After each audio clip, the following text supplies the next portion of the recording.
All right, guys, welcome back from your long weekend. As you can see, I am not here today, but I will be here tomorrow. That I can promise. For this week, you can see that we only have 4 days. You have 2 assignments. Your first assignment is your Journal 5. Make sure that you are looking back at the comments from your journal from this past week. You guys did a great job with those reading reflections. You have some more readings that go along with your journal this week. Keep doing what you're doing. You have a document evaluation. This week you are going to evaluate the document Common Sense. You'll notice that the questions are the same as what you saw with the Federalist Papers. You will respond in 5 to 7 complete sentences for each of those 3 questions, and you'll use some evidence from the reading. A couple of reminders, your exam is coming up next week on the 18th, and your short paper is due not this Friday, but next Friday, which would be October 20th, and you have that extra credit that can be applied to either your Unit 1 test or your Unit 2-3 test after you take it next week. Okay. Before we get started, I want to make sure that you have your questions open for the form that is posted in Teams. We're going to start with a little refresher from last Thursday. We talked about the Great Awakening, and one of the speeches, the documents that goes with the Great Awakening, is Jonathan Edwards' he speaks of the sinners at the hand of an angry God. But we also are going to take a peek here from a speech in Northampton, Massachusetts in 1738. He says, "Our public assemblies were then beautiful. The congregation was alive in God's service, everyone earnestly intent on the public worship, every hearer eager to drink in the words of the minister as they came from his mouth, the assembly in general from time to time in tears while the word was preached, some weeping with sorrow and distress, others with joy and love, others with pity and concern for the souls of their neighbors." What he's describing is what he saw while giving a sermon during this time period of the Great Awakening. But I want you to focus in on that word everyone and think back to what you heard about the Great Awakening and who was able to participate in forming that relationship with God. And then I want you to respond to that first question on the form, thinking about the importance or the effect of the Great Awakening. Take a minute and answer that question before we dive in to what we have today.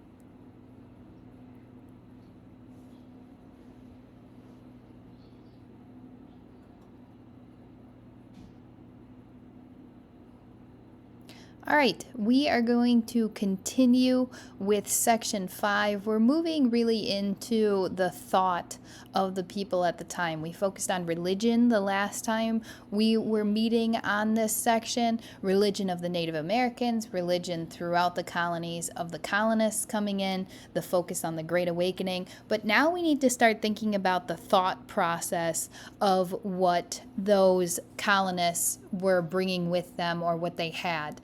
I want you to take a listen here, and you're going to respond to the second question on that form as you listen about the Enlightenment. When you think of the Age of Enlightenment, you may have heard of some of these thinkers before last year in Global. And I want you to start to think of what is the relationship between the ideas of the Enlightenment and the revolution. Now remember, relationships relationships that are going to show up on the Regents when we get asked this question of what is the relationship between two documents or two events, whatever it might be that they pose to you, the relationships they're asking is cause and effect, similarity difference, or turning point. So I want you to think, what is the relationship between the Enlightenment and the Revolution? Is it cause and effect? Is it similarity difference? Or is it a turning point? Okay, think about that while you take a listen here.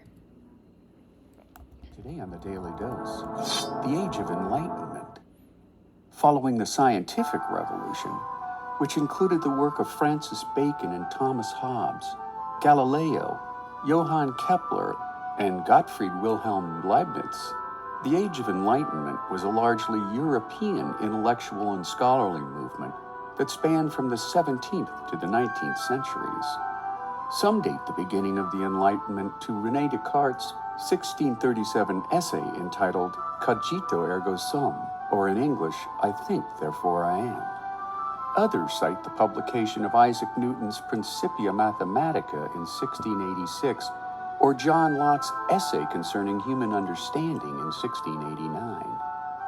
French historians traditionally peg the dates of the beginning of the Enlightenment to the death of Louis XIV in 1715, until the start of the French Revolution in 1789, although the majority of historians affix the end of Enlightenment with the beginning of the 19th century.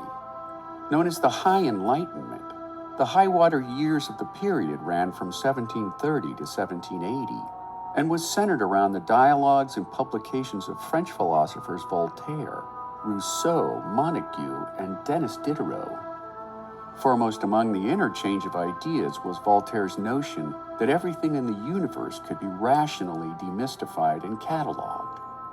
Philosophers and scientists during the Age of Enlightenment circulated ideas through regular meetings held at scientific academies, Masonic lodges, and literary salons, as well as in printed materials such as books, journals, and essay pamphlets. Many of the more persistent ideas undermine the authority of monarchies, which included debates on liberty, liberalism and neoclassicism, religious tolerance, constitutional government, and the separation of church and state. The period further threatened the authority of the Catholic Church when intellectuals employed scientific methodology and reductionism to question religious dogma and orthodoxy, an attitude captured best in Immanuel Kant's essay entitled Answering the Question, What is Enlightenment?, where the phrase supera aude, or dare to know, can be found. Many educated Christians of the period sought to readjust their faith along rational lines, arguing that nature, biology, and the universe appeared to determine its own course of action without God's intervention. Taken as a whole, many scholars believe that the Age of Enlightenment opened the door for the political revolutions of the 18th and 19th centuries, including those of the Americans and the French. And there you have it, the Age of Enlightenment, today on the Daily Dose.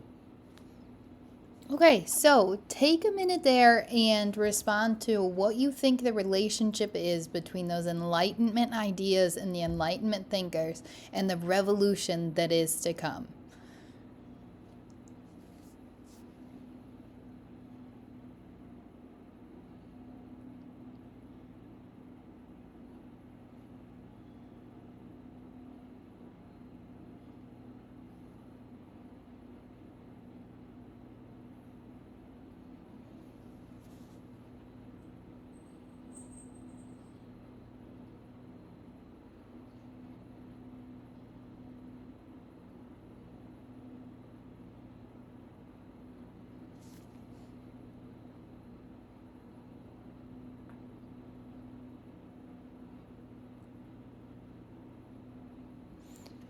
Okay, let's go ahead and talk about some of those Enlightenment thinkers that we're going to highlight as we move forward with our events in the colonies this week. One of the Enlightenment thinkers that we need to keep in our brain is John Locke. You have probably heard about John Locke before. He is going to note the natural rights of man. Now, natural meaning you just have these. For being a human being, these are your natural rights. Now, if you think about it, there are three of them. The original three are life, liberty, and property. What we're going to see when we get to the Declaration of Independence is we change that to life, liberty, and pursuit of happiness. But these are your natural rights. Now, we have to think about who everyone was at the time when they say natural rights and who they apply to. That's only going to be white men, typically white men who own property, which was why that last one was property. So a little bit skewed of an idea of who those natural rights apply to. Eventually, we'll want those to apply to all men. And not even just men, but when I say man, I mean all people. The second Enlightenment thinker that we want to keep in our brain is John Rousseau. Rousseau is going to come up with what is known as the social contract theory. Now, we have talked about, and hang with me while I make this connection for you, we have talked about the idea of popular sovereignty, that idea that the people have the power, their power is to vote. They vote in these representatives in our democratic republic. Democratic meaning the people make the decision. Republic meaning we have representatives who make decisions for us in the government. So we know that that's where we eventually end up. So where the heck did we get that idea from? Well, it really stems from this idea of social contract theory. And what the social contract is this idea between the people and their government. And it's not a formal contract that everybody would put their signature on. It's more of just a social norm. So this contract says that people are going to give up some of their power in order for the government to govern. This has to happen in order for us to have a functional government. If the people don't agree to allow the government to govern, then the government cannot govern. And if the government doesn't agree to protect the people, then what is the purpose of the people giving up their power to the government? So this social contract theory is this unspoken agreement between the people and their government. The people would give up their power in order to allow the government to govern, and the government agrees to protect the people. Now, what that actually looks like in practice has been changed over time or has been skewed over time. But that's the theory that we're working with here. Now, the last one, Montesquieu. I want you to go all the way back to when you were in elementary school and you used to count out syllables. And I want you to think about how many syllables Montesquieu has in it and clap it out to yourself. Montesquieu. There's 3 syllables in there. Why do I say this? Because Montesquieu is going to give us this idea of the separation of government. What do we separate our government into? 3 branches. Okay, 3 syllables, 3 branches. So what Montesquieu is going to say is in order to achieve this limited government, meaning that the government is not all powerful under some king, we have to separate it and we have to come up with these branches of government to separate out that power and make sure that it's equal, make sure that no one person or one branch can achieve all power, all knowing. So Montesquieu gives us this idea here. We come up with nothing original for the Constitution. I want to make that very clear. We are really good at stealing ideas. We morph it into what looks like a unique government under the Constitution, and it very much is, but we didn't originate any of those ideas. A lot of those ideas are going to come from these Enlightenment thinkers that drive the revolutionaries during the revolution. All right, let's come to our next question in the form. I want you to take a look at this political cartoon here, and I want you to describe the point of view of the cartoonist. So what we have here is we have a democracy. We've got some newspapers rolled up. On the newspaper, the first one, we have free press, then we have news, we have media, we have press.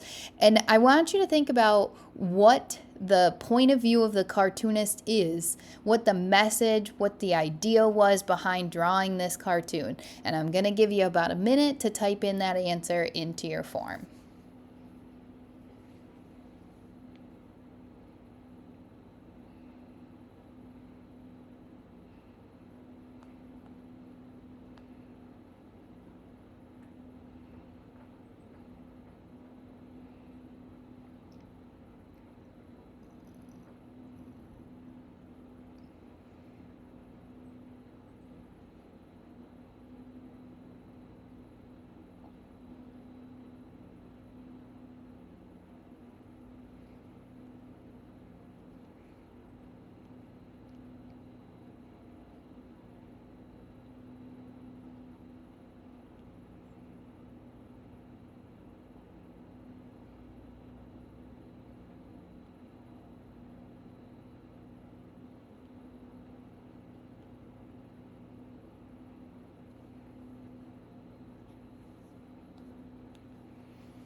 right, so hopefully we got to the idea that this political cartoonist believes that the media or the news is a pillar or are the pillars of our democracy. So where did this idea even come from? Well, the foundations are going to come from a case that we are going to know as the John Peter Zenger case. Now, what's going to happen is you're going to read about this in one of your readings for this week as well. But to describe the John Peter Zenger case, we have to go back to thinking this is a time period that is pre-Bill of Rights. This is pre-United States. We are still the colonies, so the Constitution doesn't exist. The Bill of Rights hasn't even been a thought yet. We are still very much colonists that are working under the English Bill of Rights, or so we think that applies to us, and we are very much under the control of the Crown. Okay, so when we think about the John Peter Zenger case, keep that premise in mind. John Peter Zenger is going to be one of the editors for a newspaper. Now, this newspaper, when we look at it, it was called the New York Weekly Journal. And there is going to be an article published on one of the royal governors, William Cosby, not the Bill Cosby that we know. And in this article, there is a scathing report about how this royal governor is completely corrupted and the activities that he's doing that illustrate that he's corrupted. And the New York Weekly Journal posts it because as journalists, as the news is supposed to do, it's supposed to be critical of the government. It's supposed to tell us what is going on, the good, the bad, the ugly. Now, we can debate all day where that news comes from and if it actually is telling us everything that is happening or if there is some kind of filter. We can get into that at another date.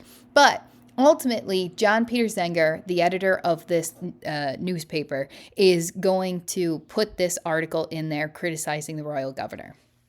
All right, so as the royal governor, he is going to be very upset about what this article says about him, and he is going to sue John Peter Zenger for libel, which is this idea that you can't say lies about someone to take away from their character. You can't publish bad things about them. And John Peter Zenger's case is going to be, it's not a lie. The people deserve to know what happened. In this trial, John Peter Zenger is going to be found, he's going to be found guilty of publishing the criticism of this royal governor, but this case ultimately finds that there has to be a freedom of the press. We can't punish John Peter Zenger. We can't put him in jail for publishing this article because the people deserve to know what is happening. Now, I want to take a look at a couple of pieces here. Andrew Hamilton is going to be one of the lawyers on this case, and I want you to listen to something that he is going to say to the jury. He says, "The question before the court and you, gentlemen of the jury," notice no ladies because they are not serving, "is not of small or private concern. It is not the cause of one poor printer, nor of New York alone, which you are now trying. No, it may, in its consequence, affect every free man that lives under a British government on the main of America. It is the best cause. It is the cause of liberty." Now I want you to hear an excerpt from that piece that John Peter Zenger got himself in so much trouble over on the royal governor Cosby. It says, "We see men's deeds destroyed, judges arbitrarily displaced, new courts erected without consent of the legislature, by which it seems to me trial by juries are taken away when a governor pleases." So you have two statements here. One, you have Andrew Hamilton saying to the jury, John Peter Zenger in this case is so much bigger than just this one printer, just this one concern. You are making a decision that will impact the liberty, the rights of the people going beyond. And then you get to hear what John Peter Zenger actually put in his article. He called out the royal governor for doing some shady stuff, making new courts, putting judges on those courts that he finds to be the best people on there, and not really listening to the legislature of those colonies or of that locale. This is very, very dysfunctional. It's not listening to the people, which is what the people wanted in the colonies.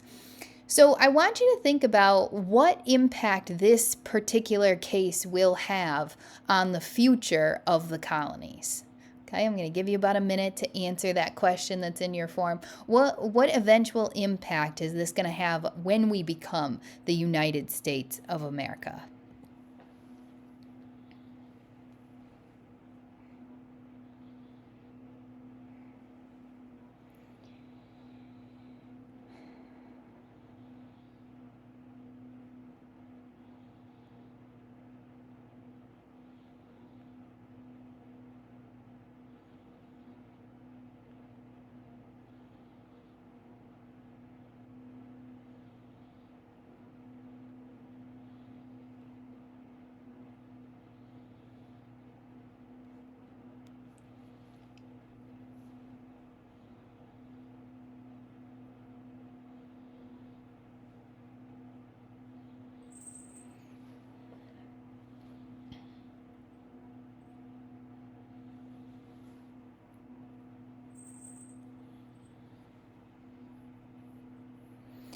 Okay, I want to talk to you about our last important figure before we jump into the French and Indian War.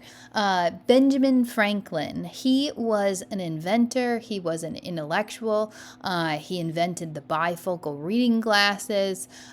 He was known for his work with electricity and the wood-burning stove. He founded the College of Philadelphia, now the University of Pennsylvania. He is going to be a delegate or someone who attends and is able to discuss at the First Continental Congress. He'll be a diplomat, which means he represents the United States or the colony at the time, going around the world, which really got him this worldly view of what he'll be thinking of as we go into this Albany Plan of Union. So Benjamin Franklin is going to come up with what's called the Albany Plan of Union in 1754. This plan is going to go back to that slogan, join or die. And what he's saying is we have to be collective together as the colonies. We have to be this collection, this unified force, because there are going to be common threats that we have, which we're going to see in a second, between the French and the Native Americans. And if we aren't together, then we're going to be easily defeated. So he's going to try to unite the colonies in this way. He tries to kind of select members of a council. The government would the British government would then appoint a president general. So it's kind of this back pre-government, before the Articles, before the Constitution. He's trying to collect the colonies and unify them under one force, one leader, one government, but still be under the British. And the whole idea here was that if we could all collectively come together, then we would be able to defeat any enemy in the upcoming. So it's interesting that these ideas were kind of pushed around before the revolution even. Now, it doesn't become a reality because a lot of the colonial governments think that this is going to take away from their authority, their rights to their territory, and they're going to reject the plan or really just choose not to act at all.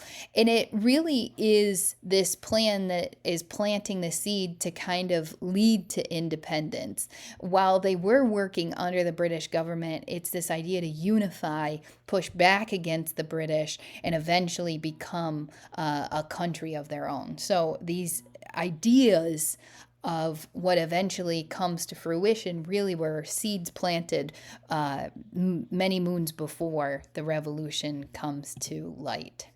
All right, I want to go through very quickly the French and Indian War, which will put us in a good position moving forward. So I want you to take a listen here super quick and tell me, what was the French and Indian War actually fought over? So what is the point in all of this fighting?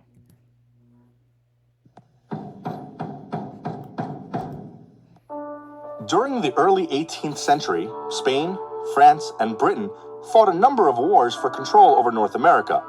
At the end of the Spanish War of Succession, or Queen Anne's War, France was forced to surrender part of their North American territories to Britain.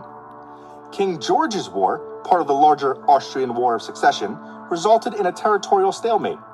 During Father Le Loutre's War, French Acadians battled against the British occupation, but were defeated and deported to cut off France's supply lines. Caught in the middle, Native Americans were forced to pick sides, with the Wabanaki fighting with France and the Iroquois with Britain. The French sent Pierre-Joseph Céloron into the Mississippi Basin to assert French land claims, angering many natives who were, in Céloron's words, entirely devoted to the English. Céloron warned Chief Old Britain to stop trading with the English. On June 21, 1752, a French war party along with native allies attacked the trading post, killing members of the Miami Nation, including Old Breton, who was boiled and ritually cannibalized. Other tribes in the Ohio Valley wanted the British out and allied with the French, like the Delaware, Shawnee, and Ottawa. Many tribes were multi-ethnic, formed from survivors of displaced villages. They sought to use the French to defeat the British with the confidence that afterwards they could drive away the French with ease. In 1753, the governor of Virginia sent Major George Washington on a mission to demand the French abandon Fort Le Boeuf. When Washington returned with the French commander's refusal, the British sent him back with a larger force. Washington was joined by Iroquois chief Tanagreeson, also known as the Half-King. On May 28, 1754, the French and Indian War begins when Washington's men ambush a French scouting party in the Battle of Jumonville Glen. As Washington was accepting the French surrender, Tanagreeson split the French commander's head. Anticipating a counterattack, Washington built Fort Necessity, which fell to the French and their native allies 2 months later. The British tried to take Fort Duquesne in 1755, but were crushed by the French at the Battle of Monongahela. On May 18, 1756, Britain formally declared war on France. Okay, we are going to stop there, and I want you to think about what the French and Indian War was actually fought over. And if you don't have that question answered right now from the video, we are going to go back over this information, so hopefully it will clear it up. When we look at who is going to be in America at the time, we have to consider it wasn't just the British. You can see from the map here that there are going to be French land claims, there are British claims, there are Spanish claims, and then you can see that there's some overlapping of the claims. Now, what in particular we're looking at with the French and Indian War is the Ohio River Valley, where that overlap is between the British and the French. Now, we know that it's not just the British and the French that are there, it is also the Native Americans. And what are we concerned over? We're concerned over the fur trade and the access to the Mississippi River. Water access was hugely important. That was a main way of transportation at the time. Also, the fur trade is a very lucrative business that both the French and the British wanted to lay claim to and have complete control over because it's something they couldn't do in Britain or in France. This was the moneymaker. You also have the Native Americans wrapped up in this mix because they were also in the fur trade. They're the ones that are supplying a lot of the fur to the French or the British, and they're trading in that Ohio River Valley, and that is land that they have also laid claim to. Now, another underlayer of this is the 7 Years' War. The 7 Years' War is going to be a war that is taking place outside of the colonies and the New World over here. It's going to be a conflict that's taking place in Europe between the British and the French. Now, this whole layer adds to what's going to be happening because there's already conflict there. There's already tension there. So now you're going to have the British Secretary of State, William Pitt, who says, okay, well, we're going to take this attack and we're going to push it into the colonies and just extend this so that the French are out of our hair over there as well. And as you heard in the video, one of the people that are going to be leading in this conflict is George Washington. George Washington is sent into the Ohio River Valley to attack the French and to push forward and lay claim to that land in just the name of the British. He is not only going to be a leader in the British Army, but he's also a leader in the colonies. Now, after much conflict, we are going to see a British victory here. We're not going to get into the specific battles because it will literally never be asked about on the Regents. The main idea here is that we see in these two maps the before and after. Now, the before in the colonies, you see three players. You see Great Britain, France, and Spain. After, we see the signing of the Treaty of Paris, which will be the end of the French and Indian War. The Treaty of Paris expels the French from the region, and it just becomes Great Britain and Spain. We know that it's not just Great Britain and Spain, that there are Native Americans there as well. The Treaty of Paris is going to be signed between the United States and the French. Notice it's called the French and Indian War because that's who we are fighting, the French and the Native Americans. But when we sign the Treaty of Paris, this really is an agreement with just the French. The Native Americans are very much not in the conversation. What the Treaty of Paris decides is, one, the French are going to not have any claim to that territory, but that doesn't mean that the French completely go away. It just means that they don't have claim to the territory, the British do. And what this also does is it draws a line called the Proclamation Line of 1763. Now, I want you to put a star next to this in your notes, and this is the last thing that we're going to go over today. The Proclamation Line of 1763 is meant to deal with the Native American issue. The colonists, when Great Britain expels French from North America, think that because the Great Britain has claim to this land, that they can expand into this land. However, if they do, the Native Americans are going to be in conflict with the colonists. Great Britain is going to have to defend the colonists from the Native Americans, which will cost Great Britain more money. So what Great Britain decides is that they are going to draw this imaginary proclamation line along the geographic feature of the Appalachian Mountains. And what this says is if the colonists pass the proclamation line, they'll be in trouble. This is where you laugh. Because if I drew a line at the front of the room and said no one can cross this at all throughout the day, and then I left the room, how many of you are actually going to follow that? I'm going to guess the majority of you are saying, I'm going to leave the room as soon as she leaves the room. And that's exactly what the colonists are going to think of this line. There was no enforcement of it. There was no, here's a grander punishment for you if you cross it. So it really becomes this arbitrary line that was drawn by Great Britain to stop the fighting between the Native Americans and the colonists. But the colonists are growing in population, and they want to grow the colonies to fit the size of the land that Great Britain just won in the French and Indian War. This is the beginning of those tensions between the colonists and Great Britain. The French and Indian War is going to be a very sore point as we move forward this week and we talk about the impact of the French and Indian War on the relationship between the colonies and Great Britain. If you have a few minutes left, there should be a couple minutes left. Make sure you wrap up that form, hit submit on it. I will take a look at it to make sure that we're all on the same page, and you can use the rest of the time to finish up that form and if you want to start your assignments for this week. If there are any questions, comments, concerns, please send me a Teams chat, and I promise I'll be back with you tomorrow.